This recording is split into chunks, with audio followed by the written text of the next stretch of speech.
apples ti jáde wọ́n tà fún gbogbo ẹni tó bá béèrè ẹ̀ oúnjẹ ilẹ̀ wa Lady K àwọn èèyàn yà bẹ́ wọn san tó dáa jẹ wọ́n jayé lókà ní fọ́rìn wọ́n tara ìtútù ẹ̀wà èlùbọ́ èlò ọbẹ̀ ata gbígbẹ àti kúkú gàrí àti bẹ́ẹ̀ bẹ́ẹ̀ lọ iléeṣẹ́ Lady K African fashion and spiritual items store wọ́n wà ní Hamilton lórílẹ̀‐èdè Canada wọ́n dìlíbà káàkiri gbogbo ayé ilẹ̀ kílẹ̀ ẹ sá ti kà sí wọn kẹ́ ẹ mẹ́kọ́dá yín telephone 09153603347 lẹ́ẹ̀kan sí 09153603347 iléeṣẹ́ Lady K African fashion and spiritual items store ògbólówó ní kí gbogbo àwọn kọ́sítọ́mà wọn lè wà ókè. ẹ wọ́n tọwọ́ mi yìí ẹ̀yin mọ́mì mi àwọn ọjà léèsì ṣẹ̀ṣẹ̀ dé òun ló fi wọlé dé lánàá gbogbo ẹ̀yin tẹ́ fẹ́ ra àgúnmu manpower ó ti dé o mo máa ń sọ fún àwọn kankan pé ẹ sanwó sílẹ̀ gbogbo àwọn tó ti sanwó sílẹ̀ sí ọkàn balẹ̀ lọ́dọ̀ títí wọn because ó ti ṣọ́ ọ̀pọ̀ àwọn ọmọ ọlọ́jà títí wọn gbà ẹ̀yin tẹ́ bá wá ìṣẹ̀lẹ̀ sọ pé ẹ ronú sí the next time máa pè mí báyìí kò gbọ́ pé manpower ti tán ni àgúnmu manpower ó ti wà lẹ́yìn sí òtútù ṣì wà ń ta ẹdọ́bọ̀ dáadáa dídọ́lọ́bò ẹ̀dọ́ ẹ̀nà àwọn bó bá ṣe wù yín gbogbo ẹ̀yin 2 minutes man kò sí kan tó jọ mọ́ bẹ́ẹ̀ mọ́ sí ẹ wá àgúnmu manpower ajẹ́bi iná tó confam àwọn tó ti rà ti pẹ́ mọ̀ pé yes ajẹ́bidán ni gbogbo ẹ̀yin dáàdì 30-70 38 30-90 tí kìíní yóò lè dáadáa mọ́ àbí tó bá kàn ti gbẹjọ́ ṣúkẹ́ṣúkẹ́ṣúkẹ́ ó ti tú mi pùpùpùpù ó ti dára nù kò sí tó jọ bẹ́ẹ̀ mọ́ ẹ wá àgúnmu manpower gbogbo ẹ̀yin 2 minutes indomie ó ṣùọ̀ fún mi pé máa di 1 hour indomie kò dẹ̀ ń ṣe pé mo lò lẹ́ẹ̀kan mo dóbò lẹ́ẹ̀kan mi ò lè lọ́mọ níbo ẹ ṣe bẹ̀rẹ̀ iṣẹ́ ni àfi tẹ́ bá fẹ́ dóbò òun ni lẹ́sì lọ́lọ́kan òjọ̀kan lẹ́sì tẹ́wọ́ lọ́wọ́ mi ó ní iná o lẹ́sì tẹ́wọ́ big size gbogbo ẹ̀yin mọ́mì mi àlédíkè bá wọn lẹ́sì big size wà gbogbo ẹ̀yin mọ́mì mi big size lè àwọn eléyìí ṣẹ́tírí ẹ kọ́kọ́ wo design yẹn lásán ẹ wo bó ṣe mu ó ní iná o ó dẹ̀ ní gèlè ẹ wo lẹ́sì yẹn ó ṣe lé nìkan ni mo ṣì máa fi wọ̀wọ́ ẹja ṣe program ọjà lẹ́sì ṣẹ̀ṣẹ̀ dé ní ó pọ̀ ó yapa ẹja ọkọ̀ flash ẹ̀ fún wa náà lẹ́yìn lè mọ pé náà before mouth ṣẹ́ ìrìn báyìí lẹ́ẹ̀kì rẹ̀ ẹ jẹ́ kí n wọ fún mọ́tò wọ́n gbà yí pé ní pure white lace láwọn kan ká tó mú yes ó ti wà ń kalẹ̀ báyìí èdè yìí mo máa display ní ọjà dáadáa mi ní ojú àti káwọ because ọdún wà ń ta gbogbo ẹ̀yin tẹ́ wà ní Canada ẹ máa bọ̀ wá gbogbo ẹ̀yin tẹ́ wà ní Germany UK US ẹ pè mí sórí aago bàbá yìí send ẹ̀ láwọn ẹjẹ́ àṣẹ program ní orúkọ Jésù ẹ̀mí mímọ́ mo gbé yín ga Ọlọ́run ìwà padà mo ṣe yín lọ́ba àpáta ayérayé ọba tó lọ kọrin kése ọba lánàá lónìí títí ayérayé ọba tá à ń pè tó ń dáhùn kò sọ wípé ẹ ṣe é fún ìfẹ́ àánú yín lórí ìrìn àjò ayé wa mo dúpẹ́ lórí gbogbo àwọn Lady K fans Lady K mummies Lady K daddy mo wá dúpẹ́ lórí ara èmi náà lórí iṣẹ́ mi mo sọ wípé ẹ ṣe mo ń lọ́dún ètò tèmi Olúwa ẹ máa bá mi lọ o gbogbo ogun tẹ̀jẹ̀ sílẹ̀ ìlú Nàìjíríà bá wa fòpin sí Jésù Olúwa wa mi àmì lórúkọ Jésù ó yẹ ẹ bá mi tap ẹ̀yin ti TikTok yes ẹ ti rí nǹkan tí mo gbé sójú screen bàbá Tinubu sọ ọ̀rọ̀ kan ọ̀rọ̀ yẹn ni mo fẹ́ kí èmi àti yín kájọ ṣe kí ni kájọ ṣiṣẹ́ lé lórí because gómìnà tata wá ń sìn olóṣèlú kan lè máa promise wa kó máa gbé wa ní gógó ẹ gbọ́ olóṣèlú kan lè máa promise wa kó máa gbé wa landicap kò sí yẹn mọ́ because àwọn tó kàn ló mọ̀ nílùú Nàìjíríà kọ́ lọ́ má jẹ́ kí ibi kó kàn wá kí Ọlọ́run má jẹ́ kí ni mo pè ibi kó kàn wá ní òun lọ́rọ̀ Nàìjíríà ẹ wo ìṣẹ̀lẹ̀ tó ṣẹlẹ̀ níjọ́ Sunday níjọ́ birthday bàbá Bọ́lá Ahmed Tinubu ẹ jẹ́ máa display ọjà máa farabalẹ̀ ṣiṣẹ́ gan lẹ́nu níjọ́ birthday bàbá Bọ́lá Ahmed Tinubu àwọn agbésùmọ̀mí wọ́n dẹ̀ ya wọ orúkọ ìlú yẹn ó lọ lẹ́nu mi láti pronounce orúkọ ìlú yẹn lọ very dark man ló mọ orúkọ yẹn pè dáadáa báka kíní kan bákanà kíní kan ó lọ lẹ́nu tèmi ilé wa gíra mi jẹ létè owó ni ṣáṣára kó mọ yìí ẹ wò wọn ẹ̀yin tẹ Facebook mi kò bẹ́ẹ̀ rí dáadáa TikTok ló ṣò dáadáa ń bẹ̀ bí ló fítà o aṣọ yẹn gangan lẹ̀ wò yìí ẹ jẹ́ jù sọ́rùn báyìí tèmi náà fi jà àwọn yàrá jẹ́ tó ti rí ṣe nídìí iṣẹ́ aṣọ kọ́ ló ń jẹ́ tèmi náà yìí ṣe wọ́n ṣe máa ń jù sọ́rùn nù. ní ìjọ Sunday ìjọ birthday bàbá Bọ́lá Ahmed Tinubu àwọn pípù ìdè ìyàwó ìlú wọ́n dẹ̀ pa èèyàn lọ gẹ́kẹ̀rẹ̀kẹ́ wọ́n pa títí wọ́n pa aláboyún only son bí ìmọ̀ bóyá ìtẹ̀ wà ní Facebook YouTube bóyá ẹ̀rí picture tí mo gbé sójú screen yẹn dáadáa ó yẹ kí edit ẹ̀ kí cut ẹ̀ á lè show dáadáa ẹ jẹ́ ká máa ṣe program lọ kí n máa fọwọ́ kan edit fídíò yẹn lọ ibo ló wà o ok ó wà bí báyìí màá lè gbé sí dáadáa á lè show dáadáa ní ìjọ tí ọ̀pọ̀lọpọ̀ Kristẹni tí wọ́n ṣe àjọyọ̀ wípé yes èní ni Palm Sunday o èní ọjọ́ ọdún o àwọn people yìí dẹ̀ ya wọ ìlú wọ́n dẹ̀ pa àwọn èèyàn that very day ọjọ́ burúkú ọjọ́ tí kò sẹ́ni tó máa gbàgbé ẹ̀ ní ìlú Nàìjíríà òun ni ọjọ́ yẹn wọ́n mú ọ̀pọ̀lọpọ̀ ẹ̀mí lọ only son wọ́n pa bàbá Tinubu o it has been long kẹ́tó di president letting promise wa wípé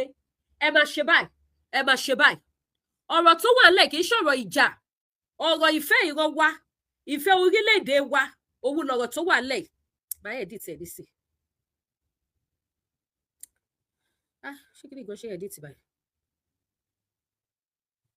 ẹ má bínú mo fẹ́ edit fídíò yẹn so that a lè rí dáadáa okay I think I can do it yeah gbogbo àwọn black tó show yẹn a lè kúrò bẹ́ẹ̀ mo ti edit ẹ̀ màá tún gbé sójú screen bàbá Bọ́lá made the promise wa nígbà tó máa di president of Nigeria bàbá promise wa ní so many things including Senator Olúrẹ̀mí Tinubu tó jẹ́ ìyàwó wọn màmá náà promise wa ní so many things wọ́n promise wa ní better Nigeria wọ́n promise wa ní pé owó máa wà owó tí ebi efe lélẹ̀ ọba àwọn olè president àwọn jàgùdà tó kó jẹ tó kó lẹ̀ tí ebi efe lè fi sọ àwọn kan di olórí burúkú dènì tí ẹ̀yin kò bá mọ̀ ní àsìkò tí ò sí owó nílùú tá à ń fi owó ra owó ìṣẹ̀lẹ̀ tí ò ṣẹlẹ̀ rí kò sí ní tọ́mọ́tìkà history Nàìjíríà ìṣẹ̀lẹ̀ tó ṣẹlẹ̀ ní 2023 tí à ń fi owó ra owó ó yẹ kó wà nínú history Nàìjíríà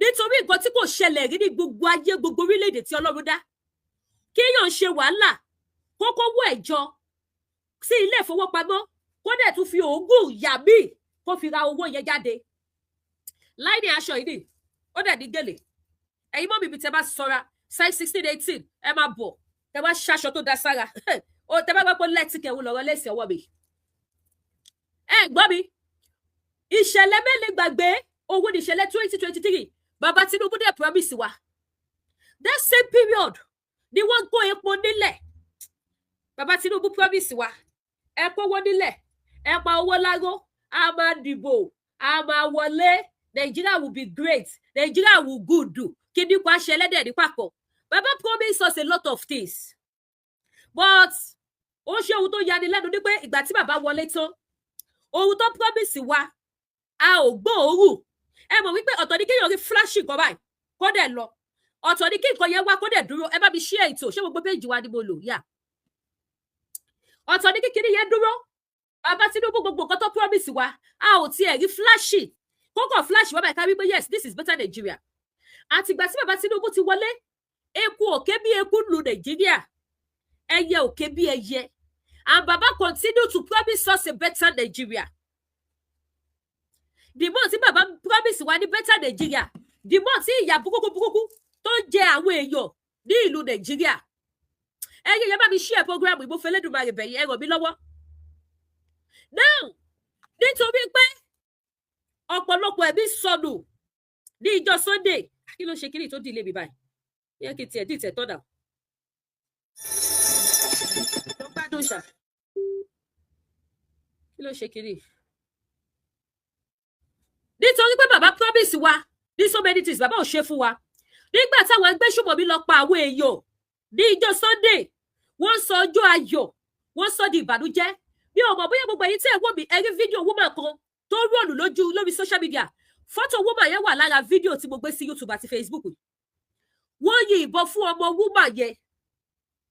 woman yẹn wá gbé ọmọ ẹ̀ mọ́ra báyìí ọmọ yóò tí kù ọmọ yẹn wà nínú ọ̀gọ̀ọ̀gọ̀ gbàrà ẹ̀jẹ̀ ọ̀dájú abiyamọ nìkan náà máa wo fídíò yẹn tí ò ní bú sẹ́kù pé kí lélẹ́yìn ọmọ tí ìyá jìṣẹ́ jìyà tí ìyá tọ́ tó di gédé Ọlọ́run tó ti tó bóyàwó wálé tó yẹ kóun náà ti máa ṣàbíamọ kó wá kú sí ìyá ẹ̀ lọ́wọ́ nínú ọ̀gbàrà ẹ̀jẹ̀ wọ́n sọ fún wọn yẹn kó gbé ọmọ yẹn wá gédé Ọlọ́run ní o bó ṣe wà pọ̀ ẹ̀mọ́ yàrá lẹ́jẹ̀ ń pọ̀ pì bẹ́ẹ̀ lọ ṣàwọ̀ àmọ́yà ló pẹ̀ tiẹ̀ ọmọ yẹn náà rojọ́ kábíyèsí Elédùmarè ọmọ yẹn ń rojọ́ bẹ́ẹ̀ lọ́mọ yẹn ń sọ̀rọ̀ ṣùgbọ́n ẹ̀pa ò bóró mọ́ ọmọ yẹn jáde láyé àwọn pípọ̀ iṣẹ́ títí wọ́n pa aláboyún wọ́n pa a lot of people bàbá Tinubu wá gbéra bàbá wa lọ síbẹ̀ ibẹ̀ ni bàbá wà yóò ẹ̀yin tẹ́ wo fídíò tí mo gbé sójú screen mi lórí YouTube àti Facebook ibẹ̀ ni bàbá wà yìí. Woman tẹ́ ẹ wò tó wọṣọ black yìí tó fi ID card red sọ́rùn, woman tí ọmọ ẹ̀ kú nìyẹn. Picture ọmọ yẹn àti ẹ̀ bó ṣe gbé dání nínú ọ̀gbàrá ẹ̀jẹ̀, òun náà ra wà ní ara fídíò yẹn lójú screen tẹ́ ẹ wò yìí. Bàbá Tinubu wá lọ síbẹ̀. Ohun tó jẹ́ kí wá ṣe program yìí ni wípé nígbà tí bàbá Tinubu débẹ̀, bàbá Tinubu sọ̀rọ̀ kan, màá play ẹ̀, gbogbo wa máa jọ gbọ́. Kí ló kọlu kíní? Ẹ wá jẹ́ kí stop ẹ̀. Ẹ má bínú ẹjọ́, mo dẹ̀ fẹ́ kí fídíò yẹn kó show dáadáa ni. Ó dẹ̀ wá ṣe bí ẹlẹ́mìí géṣà. Bí ìbá ríro eléyìí kẹ̀.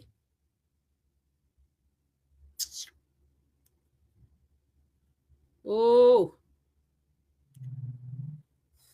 Ẹ jẹ́ ká fílẹ̀ báyìí, ó yá ṣiṣẹ́ báyìí. Nígbà tí bàbá Tinubu débẹ̀, bàbá Tinubu wá promise gbogbo Nàìjíríà ní ọ̀rọ̀ kan tí màá play tí gbogbo wa jọba gbọ́. Òun ló fa tọ́pìkì tí mo kọ wípé bàbá Tinubu, you can do good. Ó yẹ kí n fi more than this sí. You cannot just be going to where they were killing people and be promising them. That promise, with the way this is going in Nigeria, is not going to work. Bí ẹ̀mí ṣe rí.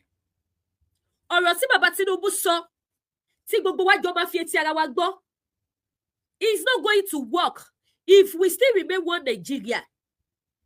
Because mo lè fi gbogbo ẹnu mi sọ, 98%, okay, let me say 97% of Nigerian politicians, they are Boko Haram. Ẹ kúrò bú bẹ̀kẹ́ gbé kiri òpó lè díkè pé wọ́n ní Boko Haram.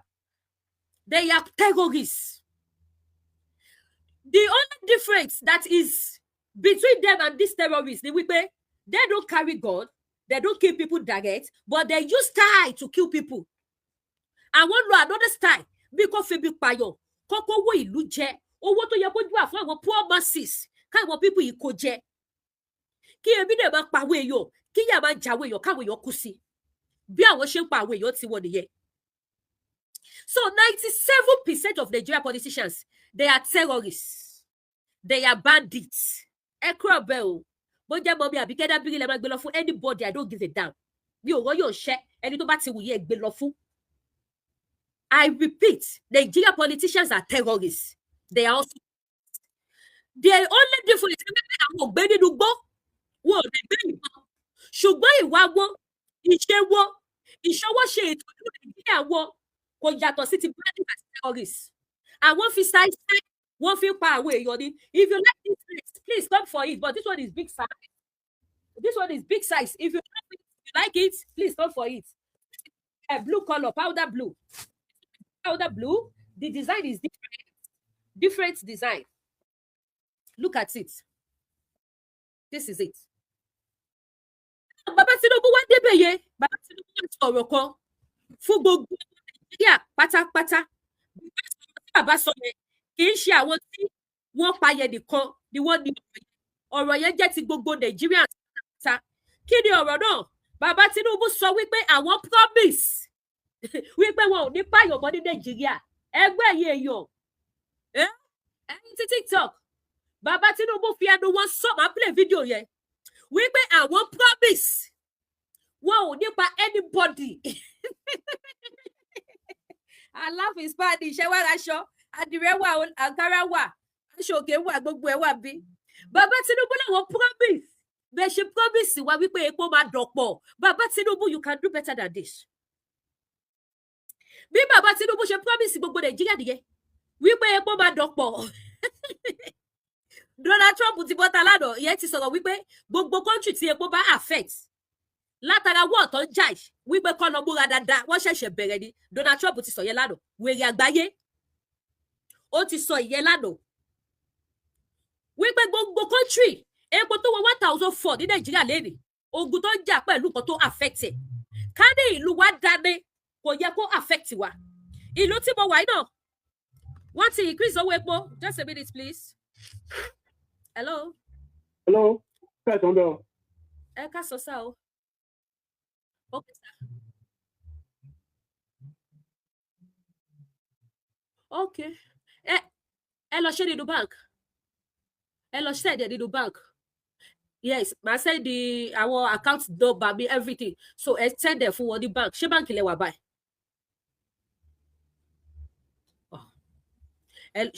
ẹ lọ ṣe nínú bank àwọn báǹkì ṣì wọ́n ṣì wà fún Dubai wọn ti close irú bank wo lẹ ń lọ ẹ má bínú o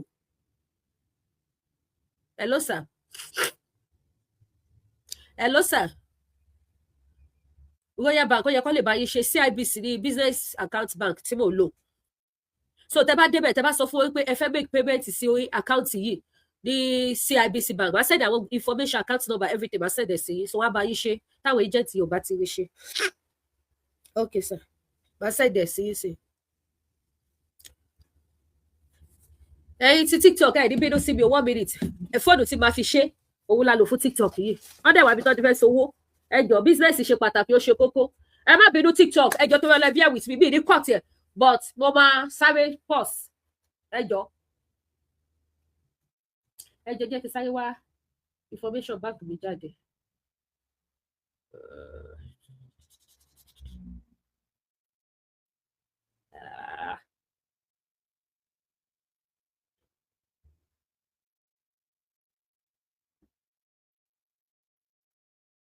Okay, good.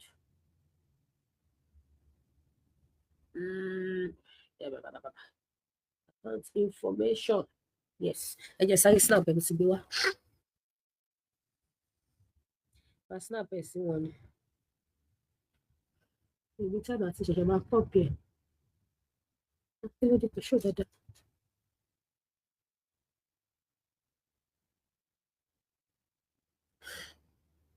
Okay.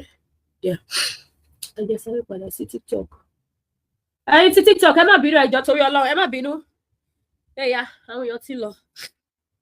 Ẹ̀yẹ sáyé sẹ̀dẹ̀ sí bàbá yẹn àgbàlagbà ni wọ́n.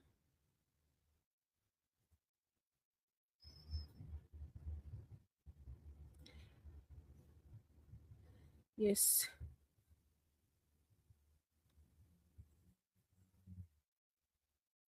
Ẹ má bínú ẹjọ́ o.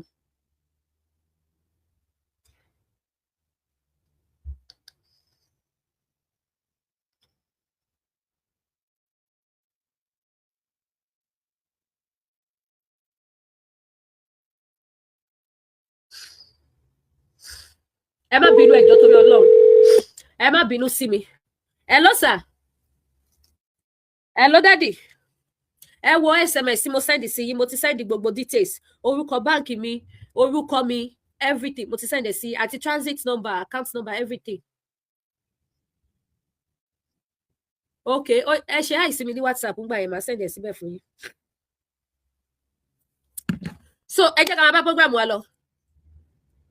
Donald Trump wá ń sọ nísìn wípé gbogbo country tí epo yẹn affect Canada tí mo wà náà epo ti wọ́n o America epo wọ́n bẹ̀ o àbí ẹ̀yin tẹ́ wà l'Amẹ́ríkà tẹ́ bá ń wọ̀ mí tí bá parọ́ ẹja mi America epo ti wọ́n bẹ̀ Canada tí mo wà epo ti wọ́n bí ó ti increase owó Nigeria epo wọ 1,400 bàbá Tinubu dẹ̀ promise wa mo rí news kan tó jáde but that news is right up I didn't know how true is it so I'm talking wípé that news I will put allege fún ìyẹn pé allege ni o because I only saw it on social media and it's not everything you see on social media you believe if you believe everything you see on the social media títí ẹ ti bá ẹnìyẹn so don't believe everything tẹ́ bá ti rí lórí social media but as from now epo wà ní 1,400 ní Nàìjíríà bàbá Tinubu dẹ̀ promise wa wípé epo máa dọ̀pọ̀ and according to that light up news tí mo rí wípé bàbá Tinubu ti pàṣẹ wípé láti ìsín lọ wọ́n gbọ́dọ̀ máa ta petrol ní 550 naira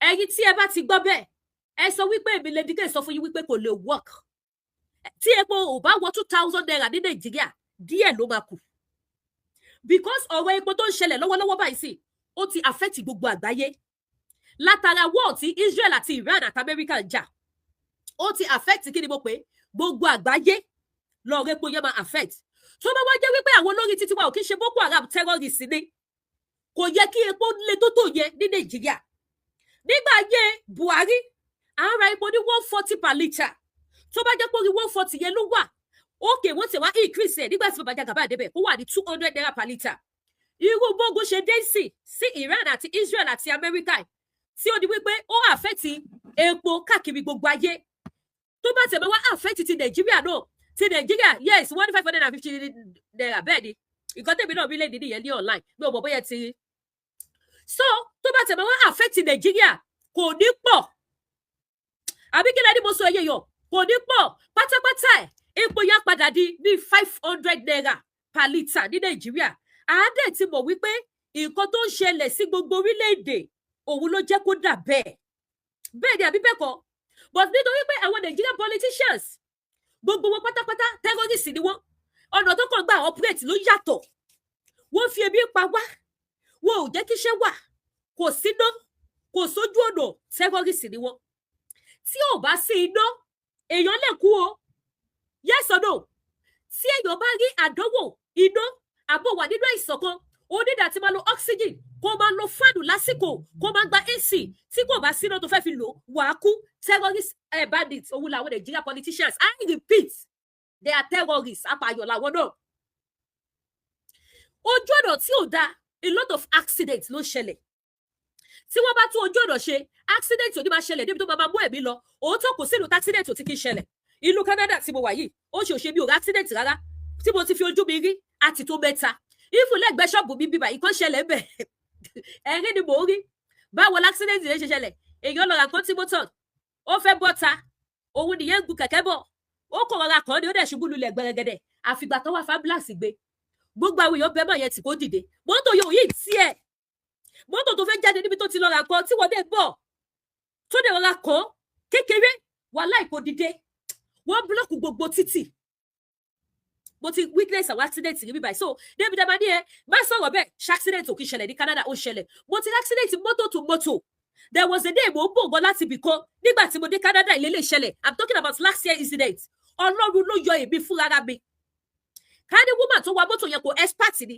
ó máa gun convert yẹn wá gbá ọ̀tá mi dànù but because that woman is very perfect she is a very perfect driver ó yí ọwọ́ mọ́tò yẹn bó ṣe gbá báyìí ó yí ọwọ́ mọ́tò yẹn kò jẹ́ kó lọ bó ṣe gbá kó máa lọ yẹn ó yí ká ló lọ bẹ́ẹ̀ ni akọ gbá mi báyìí alábìbò gírí gbá o bọ̀tọ́ ló wò jẹ́ kó ṣẹlẹ̀ mọ́tò yẹn bàjẹ́ lẹ́gbẹ̀ẹ́ ẹgbẹ́ wọnú so I have witnessed so many accidents nílùú yìí but Ọlọ́run gbà àkóso ìlú Nàìjíríà tí accident bá ṣẹlẹ̀ nísìn ẹ pè 911 ẹ pè ambulance ẹ pè dókítà ẹ ní anybody tó bá ṣẹlẹ̀ ní bíbáyìí ìjọ tí mò ń sọ pé kò rọra ṣẹlẹ̀ ní bíbáyìí wọ́n blọọkù títì ọ̀tọ̀ làwọn ọlọ́pàá tó gun ẹṣin lórí pé yóò wà lórí kẹ̀kẹ́ mọ́tò yìí tiẹ̀ kò dé gbá èmi lè pùtẹ́ pé kò gbá àwọn ọlọ́pàá méjì àwọn yẹn gun ẹṣin kan fèsì òkè báyìí ẹṣin kan fèsì òkè báyìí so that ìwọ tó bá bọ̀ láti jìnnàjìnnà wàá ti rí wọn látọ̀ọ̀kan wàá ti tètè take note wípé something is happening níbẹ̀ yẹn wàá lè slow down àwọn yẹn wà lórí ẹṣin ọ̀tọ̀ làwọn ọlọ́pàá tí wọ́n wá ṣe no road cross road ọ̀tọ̀ làwọn tó ṣe yẹn ọ̀tọ̀ làwọn tó gbé ambulance wá padó tún wá ẹbí wọn béèrè pé ẹjọ́ tó lọ ṣe padó fẹ́ wá fọ ẹ̀jẹ̀ tó bá dà sílẹ̀ ni that was my own question tí mo béèrè that very day because ó look strange sí mi mọ́tò gbáyọ̀ padó wá wọn ni bọ́ ṣe nílùú ìdí yẹn mo wá ti rí so many things fẹ́ pé accident bá ti ṣẹlẹ̀ bẹ́ẹ̀ yẹn kò sọ́gbọ́n padó máa débi tó ti ṣẹlẹ̀ kí ni padó wá ṣe in case tó bá nídìí omi láti fọ ẹ̀jẹ̀ so that àwọn ẹlòmíì ò ní rí àbí anything ṣá padó náà tún ní iṣẹ́ tó máa ṣe níbi tí mọ́tò accident bá ti ṣẹlẹ̀ ilé máa jóná ní Nàìjíríà ẹ pé padó ẹ̀ ní rí bẹ́ẹ̀ ni àbí bẹ́ẹ̀ kọ́ tí bá parọ́ ẹ já mi ilé a máa jóná ní Nàìjíríà ẹ pé padó wá ní kò sómi nínú mọ́tò èyí tó bá ní omi nínú mọ́tò kò ní lẹ́pọ̀ nínú mọ́tò kò ní epo ṣé ibẹ̀ ni padó ti fẹ́ wá rescue ẹni tó l'accident ọlọ́pàá máa wà lọ́fíìsì ẹ̀ ó máa túbọ̀ tì nílẹ̀ ní tó gbógun ti fẹ́ bá yí ẹ̀jẹ̀ tó máa fẹ̀yìntì tó bá ní ọ̀gá accident happen others adeya don tire it won't kill me nǹkan tó ọlọ́pàá máa sọ fún yín nìyẹn ó máa ní it won't kill me I don tire as I sit down for here nítorí pé kí ni Nigeria politicians wọn ò tẹ́kì ẹ̀ wọ́n gbogbo àwọn tó yẹ kó máa tọ́jú àwọn Nigeria police kí iṣẹ́ ọlọ́pàá kó wòyàn ṣe wọn ò ṣe so they are terrorists too ìkà ni wọ́n bandits ni wọ́n. náà bàbá Tinubu wá lọ sí ibi tí incident ti ṣẹlẹ̀ bàbá Tinubu tún wá lọ promise wípé àwọn promise wípé irọ́ ò ní ṣẹlẹ̀ gbogbo ò ní pààyàn ní Nàìjíríà bàbá Tinubu ìrọ̀lẹ́ pa ẹ̀ sọ dáadáa ẹ lè ṣe dáadáa jù báyìí lọ fún wa nílùú Nàìjíríà yẹn ẹ wá aṣọ yìí yọ ẹ bá mi share ètò ẹ mọ̀ pé mo fẹ́ display ọjà lẹ́yìn mo ti ṣe tú ọjà fún yín lórí igbá tipẹ́ I love this cream colour ṣé kò ní stench I love it ó mú yes Wow. Tailor tó rí ẹ pé ló rán aṣọ yìí. This one is size 12. We did that to go judge you. This is size 12. I'm sure this is my own size. Eléyìí ò ṣe big size. This one is size 12. Look at it. Ẹ wo bó ṣe ṣe bí wedding gown. Wow, this is beautiful. Ìsàlẹ̀ wa jẹ́ A shape. Owó nìyí, very beautiful. Ẹ já máa ṣe program wa lọ, ó dẹ̀ di gèlè. Ó dẹ̀ bú gèlè kúrò lọ. Bàbá Tinubu wá ń sọ wípé irọ́ ò tún ní ṣẹlẹ̀ mọ́. Bàbá Tinubu irọ́ lẹ pa. We will not, somebody like me, I would not believe that. Because ọjọ́ kan ṣoṣo, wọ́n pa èèyàn 200 ní just. Bẹ́ẹ̀ ni àbí bẹ́ẹ̀ kọ́, ní ìjọ kan ṣoṣo, wọ́n pa èèyàn 200. Bàbá Tinubu ẹ̀ promise wà níjọ́ yẹn pé kò ní ṣẹlẹ̀ mọ́. After that, our people tún ti lọ sí so many places. Tí wọ́n ti máa ń pa ọ̀pọ̀lọpọ̀ èèyàn. Bí kò pa èèyàn 20, kò pa èèyàn 50, kò pa èèyàn 70. Bàbá Tinubu bọ́ síta pé promise wá pé irú ò ní ṣẹlẹ̀ mọ́. Ó wá dórí títí eléyìí sí. Bàbá Tinubu. Wò ẹ́ ṣọ́ra yín pẹ̀lú ogun dey play yìí yo. Ẹ wá bọ́ta ń sìn Bàbá Tinubu. Bàbá Tinubu wá promise the whole Nigeria wípé ẹ lọ fọkàn balẹ̀ Fúlàní ò ní pa yín mọ́. Ẹ gbọ́ ṣó máa ṣẹlẹ̀ bẹ́ẹ̀. Ẹ wá raṣọ. Aṣọ ni mò ń tà. So many things gbogbo lòwò ló wà ní iléeṣẹ́ Lady K African Store. Ẹ lè Google address wa. Àwọn èyí ṣe tẹ́mẹ́rà jà lọ́wọ́ online tẹ́ ìdígọ́ jà yìí. Ẹ tún wọlé.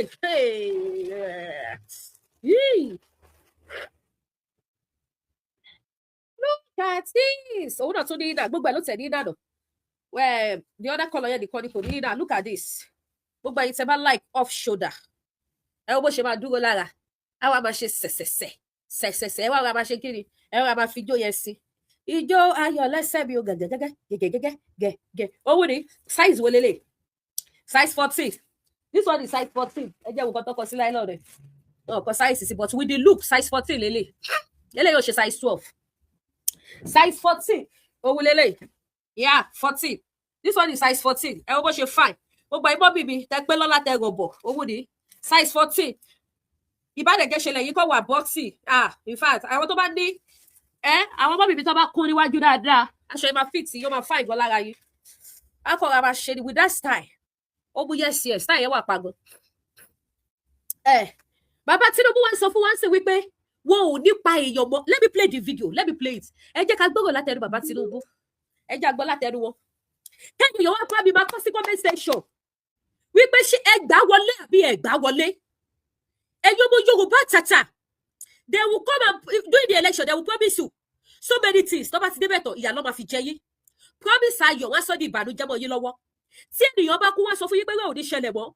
At the end of the day, máa tún gbọ́ pé a lot of people tún kú. Ó dá mi lójú wípé àwọn Boko Haram wọ́n ti rí fídíò tí Bàbá Tinubu ṣe. Wọ́n wá sọ fún Bàbá Tinubu pé they play tí dádì mi kọ síbí. They play tí dádì mi kọ. Wọ́n wá sọ bẹ́ẹ̀ fún Bàbá Tinubu pé they play. Ó dá mi lójú wípé kí ó tó di Easter Monday ẹ máa tún gbọ́ pé àwọn people ìlọ operate níbì kan. Mi ò ṣàjẹ́ o, I don't know them o. But sometimes when I'm doing my program, Holy Spirit will talk to me. But this is what is going to happen again. Àfi tí Bàbá Tinubu bá ṣe the right thing at the right time. You cannot be using mouth to be promising people. Àwọn tí kìíní ìkàn ni wọ́n mọ̀. Irú náà burúkú tó jó wọn. Àwọn tí ọmọ kó lọ́wọ́ wọn. Ní èdè mo wo fídíò woman. Woman tí ó gbé òkú ọmọ ẹ̀ dání. Òkú ọmọ gédé ni o, not a baby. Woman yẹn wá sọ wípé ó wá dárúkọ ọmọ yẹn. Ó ní birthday òun ti bọ̀. Ó lọ promise òun ní gift tó ní agbára. Ó ní ṣẹ́gun gift tó fẹ́ fún òun lélẹ̀. Bàbá Tinubu. Woman yẹn ní ṣẹ́gun gift tí ọmọ òun fẹ́ fún òun. Ṣé òun lélẹ̀? Ẹgbẹ́ wa laṣọ. Ìfà àtúntò tó bú láti bí jọ́bẹ́ta ń sìn ó lágbára. Ṣé láàrọ̀ bó tútù ti lọ àmọ́ pé ó ṣẹ̀ṣẹ̀ tún bẹ̀rẹ̀ ni. Òjò wẹ́wẹ́lẹ́wẹ́lẹ́wẹ́lẹ́. Woman yẹn ní pé ọmọ òun ti promise òun ní special gift fún birthday. Ó lóun ò mọ̀ pé irú gift tó fẹ́ fún òun lélẹ́yìí. Bàbá Tinubu kò lè máa ta ẹnu fún wa. Kí Bàbá Tinubu tó di president. Bàbá Tinubu mọ̀ pé à ń fèsì irú kan báyìí ní Nàìjíríà. Gbọ̀n tí Bàbá Tinubu ti di president. Nǹkan tó yẹ kó kọ́kọ́ bá wa mójútó nìyẹn. Tí di president tó fi lọ pa a lot of people ní ọ̀wọ̀. àbí bẹ́ẹ̀ kọ́ ẹ̀yẹ̀yọ̀ tí bàbá Tinubu gbé 50 million lọ fún wọn. Àwọn tí wọ́n pa lọ́mọ, àwọn tó pa lọ́kọ, ṣé 50 million ló máa ṣọkọ fún wọn? Ṣé 50 million ló máa ṣe bàbá fún wọn?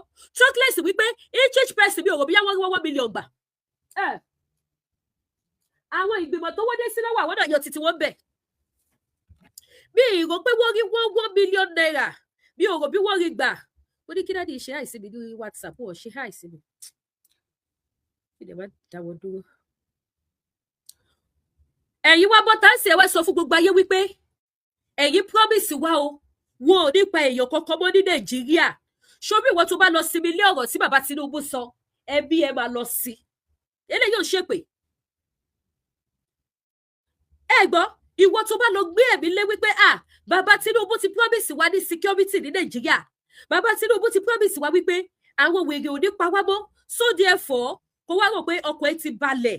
O ti wà okay. Ìkọ̀kọ̀ ò ní ṣẹlẹ̀ mọ́. I'm telling you this time around wípé you are killing yourself. Ikú tó máa pẹ́, òun ló ṣe kíni, òun lè gbẹ̀mí lé. Because the only thing tó lè solve ìṣòro ayé Nàìjíríà, òun ni kí wọ́n pé Nàìjíríà kó ní kálukú máa lọ nílùú ẹ̀. Àwọn Nàìjíríà politicians wọ́n ti gbàbọ̀dẹ̀ fún orílẹ̀-èdè tí à ń pè ní ìlú Nàìjíríà, wọ́n ti gbàbọ̀dẹ̀ fún. Wọ́n ti gbàbọ̀dẹ̀. Ẹ wo bá pastor bàbá Yeboye, bàbá Yede every day. Owó ṣe kíni, owó ṣe òkú èèyàn. Owó sí òkú tí kò ṣe òkú èèyàn 5, kò ṣe òkú èèyàn 10 every blessed day. Àtìgbà tí bàbá Yede ti pariwo kíni síta, kíni Nigerian government ti ṣe sí? Bàbá Tinubu ò fi ijó kan báyìí lọ ṣe é lọ sí báyẹn. Bó ṣe jẹ́ pé gbogbo ọmọ ìjọ ìdíwọ́ ti fẹ́ pàtó. Bàbá Tinubu ò débẹ̀. Bí màá yẹn ṣe pariwo sí social media tó, tí Donald Trump rí tó fi bẹ̀rẹ̀ sí ní di pé wọ́n attack ní December 26. Bàbá Tinubu ò débẹ̀. But ẹ wá wo títí wọ́n báyìí. Wọ́n ti mọ̀ wípé irú àwọn yẹn sì, àwọn ò lè fèsì wọn wọ́dọ̀wọ́. Káwọn sọ fún wọn wípé ẹ lọ fọkàn balẹ̀, irú ẹ̀ ò ní ṣẹlẹ̀ mọ́. Ó ti mọ̀ pé bẹ́ẹ̀ lọ́ máa ti sọ àwọn olókùúta pa. Ẹ wá aṣọ. Ẹ wo bó ṣe fine. Ṣẹ́rí aṣọ tẹ́ wó lọ́wọ́ mi. Mo ládọ́dá kọlù ẹ̀. Yes, ẹ jẹ́ ìfàdọ́dá kọlù ẹ̀ rí. With another style o. Ẹ̀yin tẹ́ bá dìde àwọn kaftan pure white lace. Àwọn pure white lace beside yẹn. Oh my God, màá tún feel. Ẹ bá gbọ́ pé ó bú yes. Ó bú dàdù. Ó bú dákú. Bàbá Tinubu ò lè fèsì irú bàbá pásítọ̀ yẹn kí wọ́n sọ bẹ́ẹ̀ fún. That is why tí wọ́n fi lọ síbẹ̀. Ṣùgbọ́n ẹ̀yin tó mọ̀ wípé yes, àwọn lè bùrẹ̀ wọ́ọ̀ṣì yín, àwọn lè fíńgà ọpọlọ yín. Bàbá Tinubu tẹ pléènì létí wọ́n gbàbẹ̀ lọ. Bàbá Tinubu wá láwọn promise. Irú ò tún ṣẹlẹ̀ mọ́ ní Nàìjíríà, wọn ò ní pààyàn mọ́ ní Nàìjíríà. Bàbá Tinubu. The only thing tí ò lè jẹ́ kí irú ẹ̀ ṣẹlẹ̀ mọ́ ní Nàìjíríà ní kó pé Nàìjíríà. Kó ní kálukú máa lọ ní ìlú ẹ̀.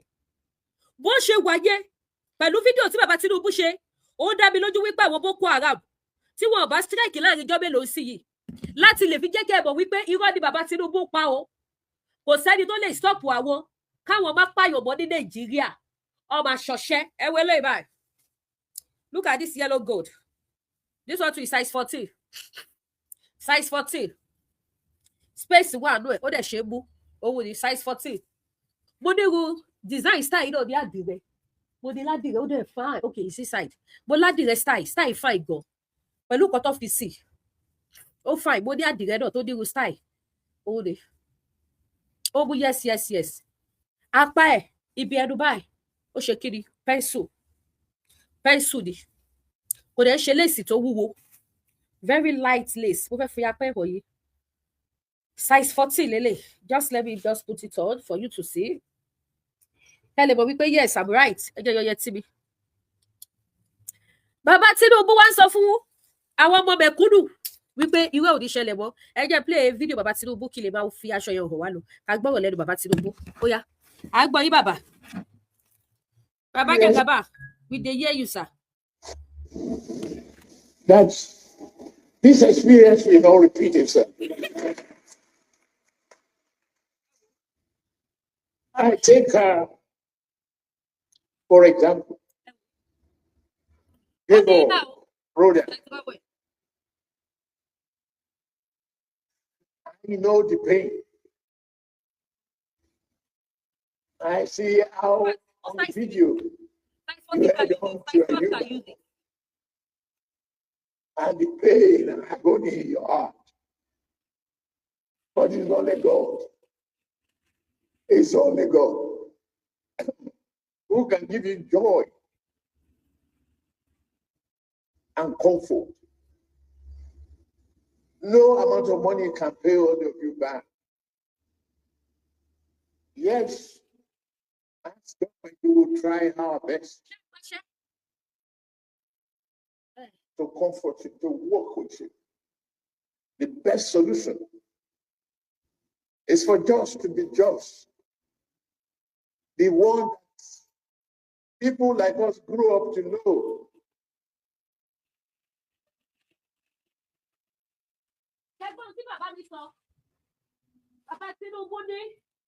I promise you, the way Baba Tinubu promised us during the election, that he will give us a better Nigeria. That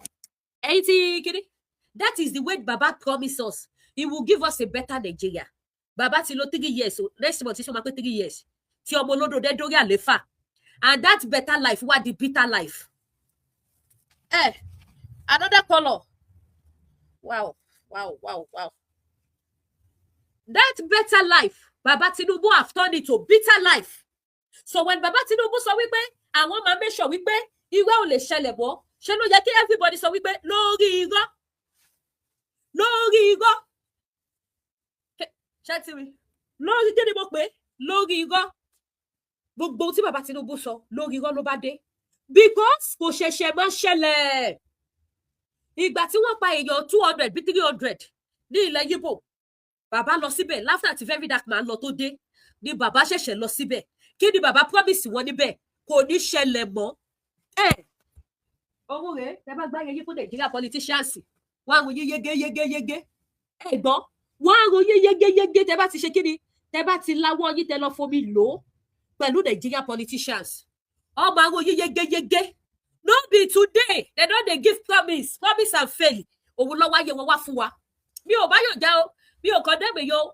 The only thing that can solve this killing, that can stop it pátápátá, that it will not happen again, ni pé kó pé Nàìjíríà, kó ní kálukú. Ìpìlẹ̀ tó ti bàjẹ́, foundation tó ti spoil, kí wọ́n lọ renew ẹ̀. Ṣé ilé ìṣẹ́ ìwé ilé-ìsìn ńlá ni o?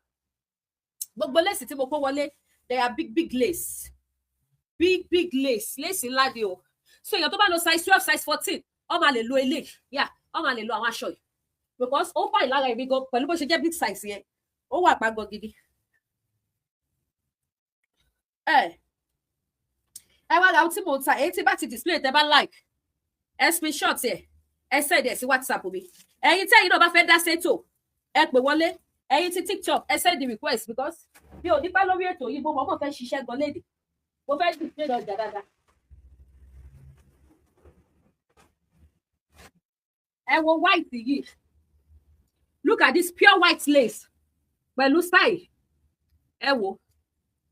Full lining. I don't know, maybe this one will size me. If you polówó fún yín kẹrí. Kẹrí bó ṣe rí, this is white lace. And it's about the pure white lace. Full stone. I have size 14. I have size 12. Size 16. I'm not somehow sure. Maybe there's size 16 there. But for the other ones, I know I have size 16 for it. I'm sure about that. So if you know you want this, please DM. Yes, this one is my size. Gbogbo àyìn máa ń bíbí lẹ́ni kẹ́ size kan náà lèmi àti ẹ lò. Òun ni ó ti dé. Ó ti gbọ́ mi wọlé bí mo dẹ̀ ṣe wà sí aṣọ méjì ni mo wọ̀ sísàlẹ̀. So eléyìí ṣe ìkẹta. So eléyìí ó dẹ̀ ń ṣe gbọ̀ yẹ́rìyẹ́rì. Mo fẹ́ zip ẹ̀ lẹ́yìn. So that ẹ lè rí. Ọwọ́ mi ò lè zip ẹ̀ tán. Òun ni, look at the style. Very beautiful style. Yeah, very beautiful style. Look at it. Mi ò tí zip ẹ̀ tán o. Any occasion, let's go there. Òun ni. Ẹ wá ra ọ̀tá bí báyìí. Bó ṣe máa dúró re lára yín ni. Tó máa wà fitted. I have the size 14 for this style. Very fine style o. I have size 14. I have size 12. Ẹ rí bó ṣe gbé síta. Pẹ́pẹ́pẹ́. Tí bá wá bọ́ aṣọ méjèèjì tí mo wọ̀ sísàlẹ̀. A tún wá ṣe kíni? A tún wá package dáadáa. Òun ni. So size 12. Lady K, size kan náà lèmi àti ẹ lò. Òun lélẹ́yìí. Mo fẹ́ white, the same size lájọ́ lò. Òun nìyí. Ẹ pè mí. Okay. Ẹ pè mí. Owo is very beautiful. I have another style. But another style. I have different style. $3. I have different style. Different style. Owo ni mo ní fún àwọn white yìí. Not one style. Kì í ṣe style méjì, kì í ṣe mẹ́ta. And different lace. Owo ni mo ní.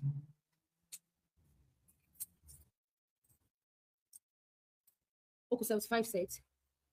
Okay. Ẹ má bínú mo ṣọ́ra again. Thank you. So, I'll do it. So, ohun nìyí, gbogbo ẹ̀yin mọ́mì mi, come for your size. But síbẹ̀ òṣèré ni mo fẹ́ fi show aṣọ dáadáa fún gbogbo ẹ̀yin mọ́mì mi. Ẹ mọ̀ pé tó jọ́ mẹ́ta tí mo ti display ọjà báyìí. Kì í ṣe pé mi ò busy lẹ́ni náà, mo sì ní order tí mo fẹ́ pack. Mo sì máa dé post office lẹ́ni. So, gbogbo ẹ̀yin tẹ́ bá fẹ́ rajà, ẹ contact mi lẹ́ni. Ẹ tètè pè mí, kẹ́ tètè make payment yín. Màá lè tètè bá yín send there. 8 p.m. lálẹ́ mo lọ post office. 8 p.m. lálẹ́ màá lọ post office. Ṣé mo pọ́lù dé wà lọ́la? So, tí bá bá yín send ọjà yín lẹ́ni. On ma move kúrò Canada this Saturday, early morning Saturday. On ma move. Our post office we by them and she this Saturday, Sunday. So Monday lọ́lùdé tún wà. So wọ́n ti move àti wà lójú ọ̀nà àti máa close sí. We did that Saturday, Sunday. Ó ti máa move closer sí ibi tẹ́ bá wà lẹ́ni country. So ohun nìyí. Ibi báyìí sharp ni. You pay for your ọjà, I send it immediately. The only thing we pay o torí ọjà ẹyọkan àbí méjì àbí ọjà ẹyọkan tàbí méjì mi ò torí ẹ lọ sí post office. Tí bá fẹ́ lọ sí post office, màá make sure wípé ọjà yẹn tó better because ó jìnnà sí mi. Ó dẹ̀ máa take time mi. Èmi lọmọṣẹ́ èmi lọ̀gá ní store mi. So mi ò fẹ́ ti store mi kí ni mo lọ sí post office. So mo máa pack ọjà jọ. Máa kó lọ lẹ́ẹ̀kan náà. So ẹ tètè ṣé kí ni? Ẹ tètè order fún titi yín. Titi wọ̀ sí. Ẹ tètè order. Ẹ tètè sanwó. Ẹ̀yin tẹ́ bá fẹ́ ra aṣọ, ẹ lè pè mí ká jọ ṣe video call. Màá fọ̀ aṣọ yẹn wọ̀nyí. Ẹ lè bu ìtẹ́ bá fẹ́ bẹ̀. So there are beautiful styles here. Tó bá dẹ̀ jẹ́ pé àwọn àdìrẹ lẹ fẹ́, I have them lóríṣiríṣi style.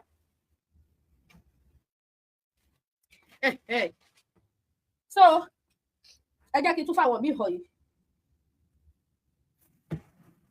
So if you believe in one Nigeria, you are gone. Kì í ṣe pé o. What size is this? Size 14. Ele size 14. The size is written on it. Size 14. Size 12. Okay. This is my own size 12. Size 12, Lele. Never there be style. Oh my God. For Sia Shadano. You know, gbogbo style here. Look at it. Ẹ wo both tó wà láyé. Ṣé máa rí dáadáa báyìí. Ṣé ti rí. So they are beautiful style. You know? If you want them, go for it. Tẹ́ bá fẹ́ white and gold. I have it. Money white lace and gold. Tó yẹ pé gbogbo sequence ẹ̀ gold ni. Eléyìí ọ̀dẹ̀ ń ṣe àwọn aṣọ ní sequence tó máa lẹ̀ mọ́ yín lẹ́yìn ọ̀run tó máa jábọ́ tẹ̀lé yín. Àwọn correct wọn lélẹ̀.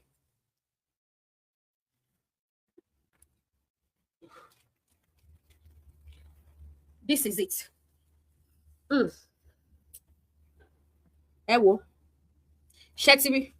Ẹ ti rí bóun náà ṣe fine. Ẹ wo style iwájú ẹ̀. Ẹ jọ ẹ̀yin tẹ́ bá lọ́jà ara ẹ má pè mí ẹ ní gbọ́mọgbé o. Lady K mo kàn fẹ́ wò sílẹ̀ ni wá bá mi tọ́jú ẹ jọ ẹ ní ṣòfò ọmọ. Àwọn ọmọ yóò ní ṣọ́kú. Gbogbo abiyamọ ayé. Ní rí fóònù ẹ ní rí wàhálà. Lady K mo fẹ́ ra aṣọ ká wá jọ ṣe fídíò call kí wá faṣọ wọ̀nyí tán kẹ́ wá select. Kẹ́ wá ní Lady K bá mi gbé pamọ́. Màá padà wá sanwó. Èpè ni máa bẹ́ fún yín straight. Because àwọn èèyàn ti ṣe kí ni wọ́n ti fojú mi hàn máa bo. This week. Ọlọ́run ní kó má jẹ́ pé àwọn ènìyàn mo fi ṣẹ́wọ́ ọjà for this week. Tí bá sọ yẹ package tí mo padà on boss kò lóǹkà but mi ò fi ṣèbínú. So if you know you are not ready to buy, ẹ kàn fẹ́ keep ni ẹjọ́ torí Ọlọ́run ẹ̀yin ìyá mi ẹ̀ ní ṣòfò ọmọ. Ẹ má pè mí o, orí ìkúnlẹ̀ mo wà mo ń bẹ̀ yín o. Mo ń bẹ̀ yín ẹ̀ ní dààmú o. You are not ready to buy. You just want to see. Maybe you are expecting money next week or next 2 weeks. Please don't call me yet. When you have your money, you are ready to buy. I know it's not easy in abroad. I'm a abuse ìsọ gbogbo ẹ̀. Ọlọ́run á dẹ̀ máa bò wá láṣìírí. Ní ṣerú ẹgbẹ́. So ẹjọ́ torí Ọlọ́run ẹ̀yin màmá mi mi ìgbé bò ó. Tẹ́ bá ti lówó yín lọ́wọ́ bá ẹ pè mí. Lady K mo fẹ́ ra aṣọ. Màá dẹ̀ faṣọ fún yín. Ẹ sanwó mi lẹ́sẹ̀kẹsẹ̀. Ohun tí mo fẹ́ nìyẹn o. Ohun tó ní. Ṣé ti wélé dáadáa? Ṣé ti rí? Ṣé ti yẹ̀yẹ̀ bẹ́yẹ̀ ṣe rí? Ó ṣe máa. Mo ti send ẹ̀ sí yín. Hello sir. Ọjọ́ pẹ̀lẹ́ jàre wá.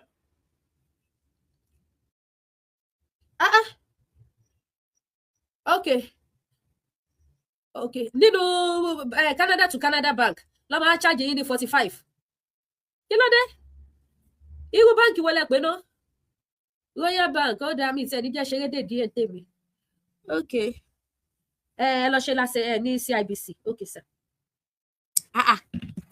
níbi Canada to Canada kéèyàn dẹ̀ fẹ́ lọ sí báǹkì pé mo fẹ́ sanwó sí báǹkì kan kọjá jẹ́ $45 yẹn náà náìsì ara ń tàn sọ nìyẹn gbogbo nǹkan Canada owó ni tí ó bá ń ṣe àánú Ọlọ́run ni tó bá wúkọ́ gan Canada wọ́n fẹ́ lè gbowó lọ́wọ́ ẹ̀ orí ọ̀fẹ́ làwọn ará Canada rí gbà ṣé ti rí báyìí ó mú yes mo like style ó fine dáadáa ìsàlẹ̀ dẹ̀ full ìsàlẹ̀ yìí ó full dáadáa gbogbo ẹ̀yin mọ́ mi bí tẹ́ bá ní the white lace please come and have it it's very beautiful èèyàn gbókèrè mọ́ dúdú ọbẹ̀ tó bá dọ́wọ́ yín sọ lẹ́ máa mọ̀ pé yes aṣọ tó fine very fine style òun laṣọ yẹn design ìsàlẹ̀ ẹ̀gbọ́n lásán sequence ẹ̀yẹ báyìí ó ń bì ní òun ni kò dẹ̀ ń ṣàwọn sequence tó máa yọ ẹ fi ilẹ̀ dáadáa ṣẹ́tìrí ẹ̀yin tí kíní ṣẹ́tìrí ẹ wọ ọwọ́ ẹ̀ ẹ wo etí ajé ẹ̀ aṣọ ńlá ni kì í ṣaṣọ kékeré aṣọ ńlá ni so màá stop lórí méjì yẹn because tí bá ní kí n máa tú àwọn white ló tún kù for lace ẹ mọ̀ pọ́jà lace mi náà dé ní few weeks ago so àwọn ètò kù lọ ẹ̀ṣẹ̀ kó white but white ló pọ̀ jù mi lè máa tú lọ́mọ ó máa lọ stay so ẹyẹ ọ̀rọ̀ Nàìjíríà tá à ń bá lọ ẹ jọ̀ọ́ gbogbo ọmọ Nàìjíríà tẹ́ bá gbẹ́kẹ̀lé wọn Nàìjíríà ikú ni o.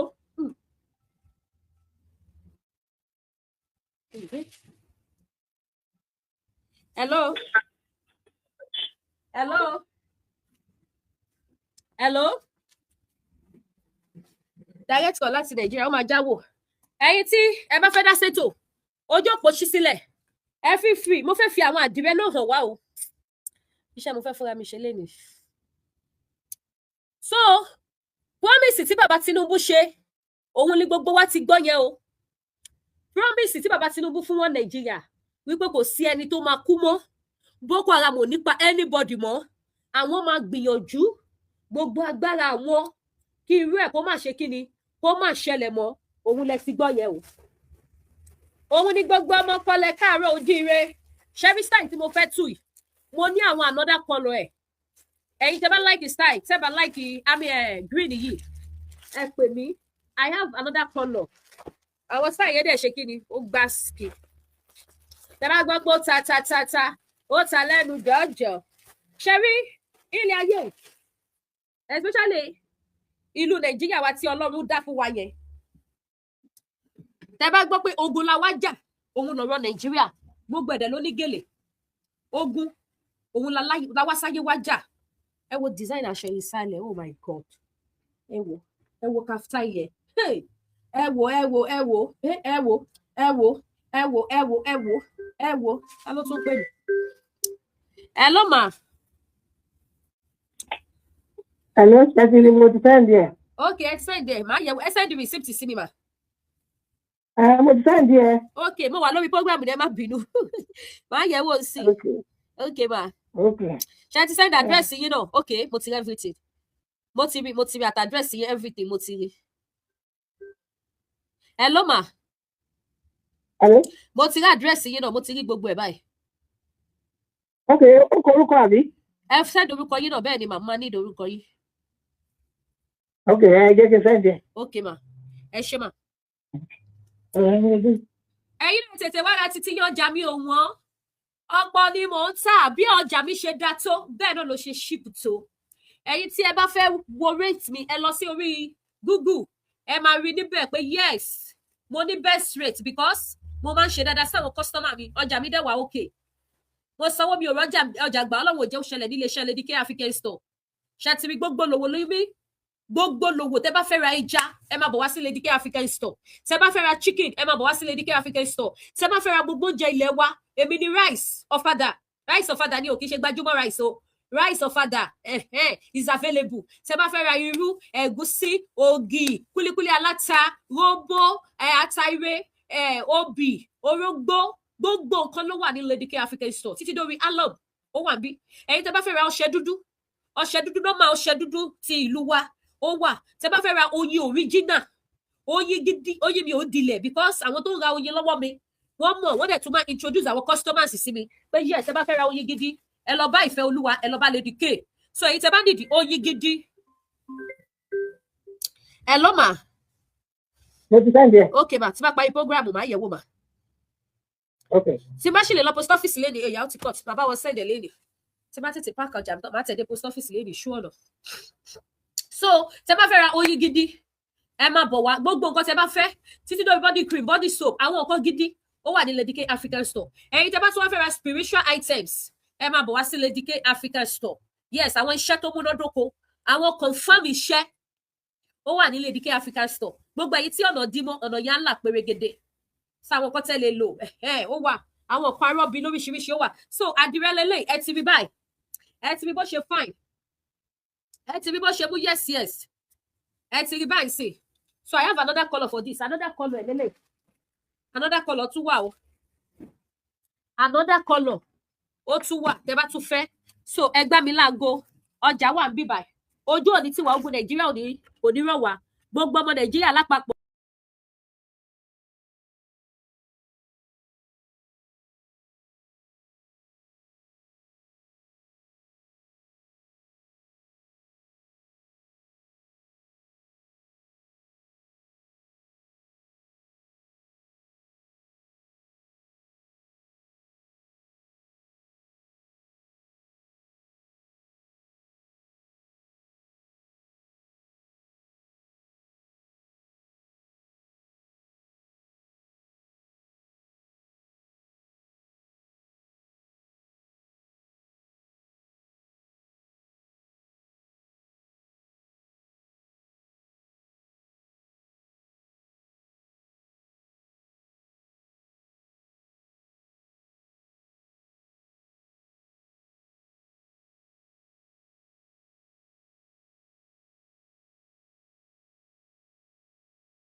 Ẹ má bínú gbogbo ẹ̀yin mọ́mì mi.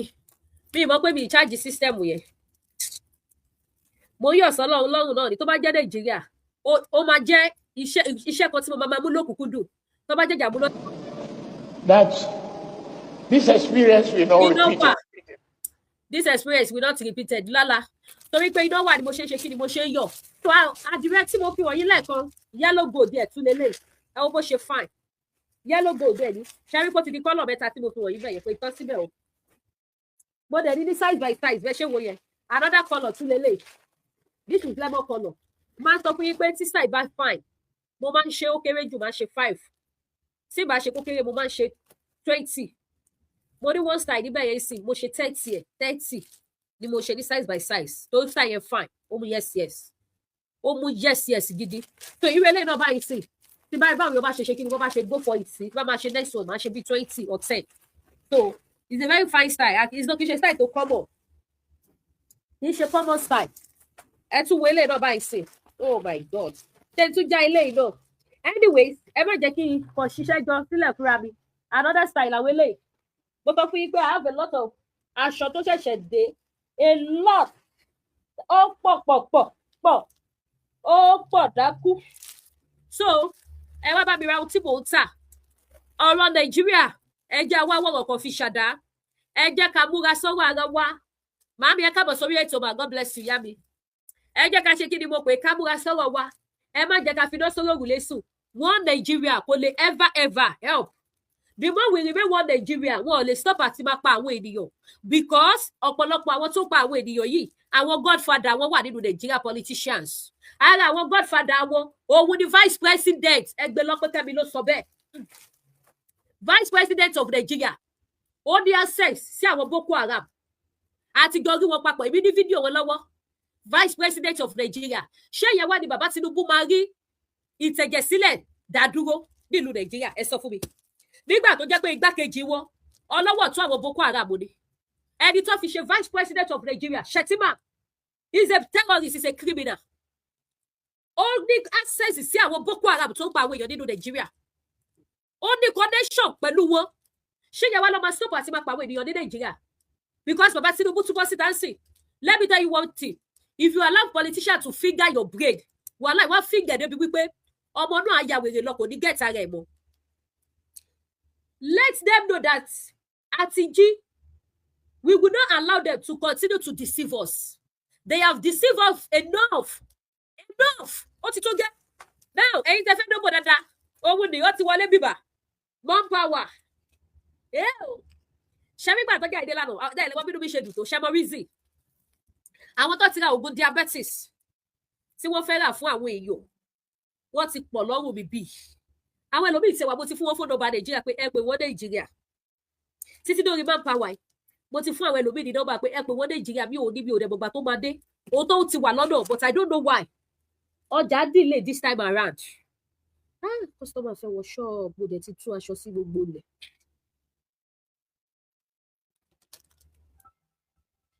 ta ló ń pè mí? Hello? Hi, it's Cody. I'm here at the apartment. Hello? Hello? Okay, I'm coming. Just a minute. I'm coming. Oh, for the face, I don't have that one. It's finished. They bought it finished yesterday. Yesterday night. Is it only that one you need? Do you have a shea butter? Shea butter. I think that one. I don't know why it happens like that. And I still have the small one. I still have it since yesterday. It got finished yesterday night. Is that the two things you need? Yeah. Oh, I'm sorry. Don't worry. Next time when you come, you will get your choice. And no longer cream yet. Cream and cream no body cream. Our cream original the model inside. Teba fe teba ma fi maintain skin. You pè mí níta mo jókòó mo tún rojọ́ lọ. So I have to go now. Ẹjọ́ torí t'Ọlọ́run. Ẹjọ́ I have to go. So ẹ̀yin tẹ́ bá fẹ́ ra body cream tó dáa, ẹ máa bọ̀ wá sí Lady K African Store. Ẹ lọ sórí Google, ẹ type Lady K African Store. Á fún yín ní location store mi. So ẹ máa bọ̀ wá. Tẹ́ bá dé lè wá tọ́nà tí yín bá jẹ́ ẹ pè mí lórí aago. Màá display ọjà fún yín, àjọ ṣe video call. Ẹ select choice yín. Then ẹ̀yin tẹ́ fẹ́ ra oògùn diabetes. Ẹ̀yin tẹ́ bá lọ doubt ẹ̀. Mo wá assure yín. Ẹ lò, ẹ farabalẹ̀, ẹ lò dáadáa, ẹ sábó lóògùn ṣe sọ.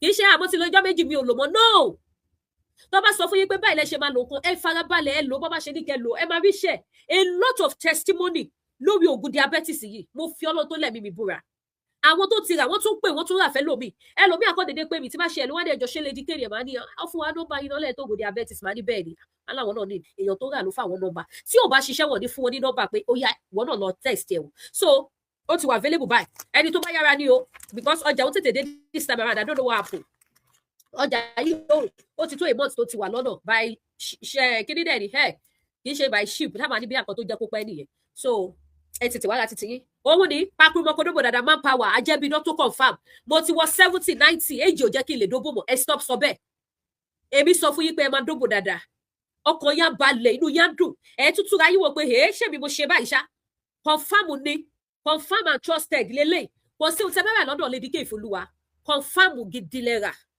mi ò tàtàkùtà that is why ìgbà tí wọ́n fẹ́ gbé kúlíkúlí wá fún mi orí live show mi báyìí ni mo ti ní mo ní kọ́ send sample orí live show ni mo ti wá jẹ́ ẹyẹ èèyàn kúlíkúlí mò ń jẹ èèyàn kúlí aláta ṣùgbọ́n mo fẹ́ wo bó ṣe fẹ́ rí bó ṣe máa ṣiṣẹ́ bó ṣe máa react nínú mi ká tó ṣe kí ni ká tó order fún and it's fine òun lẹ́rí tí customer kan wọlé lẹ́kọ̀ọ́ wàhálà tí mo pè ní $3 so ẹ̀yin tẹ́ bá nídìí kúlíkúlí aláta ẹ pè mí ẹ̀yin tẹ́ bá fẹ́ kókóró ẹ pè mí gbogbo nǹkan ló wà ní Lady K African Store kò sí nǹkan náà just call Lady K Ìfẹ́olúwa ẹ máa get here so bó ṣe jẹ́ nìyẹn thank you for watching me thank you for joining me God bless you all love you ẹ̀yin tí TikTok so bye.